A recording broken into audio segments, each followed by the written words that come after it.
Sebastian from DVOX here, and I would like to show you how the end users actually connect to any audio stream over the Wi-Fi with DVOX. So for today purposes, I'm having my own MP3 player here that is running a pre-recorded TED Talk, but as you can see, this is hardline, hardwire, so it could be any source really.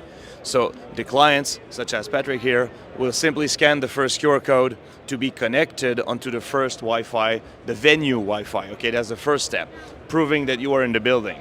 Second step would be to scan this QR code here, the DVOX scan, which is redirecting directly to a web page. And this web page is not an app. You got a bumper in that asking you if you are on the right Wi-Fi, then you continue, and you click on play. And your phone is a receiver, no app. And right now he's listening to the TED Talks directly. Have a look on DVOX.com, DVOX.com to learn more.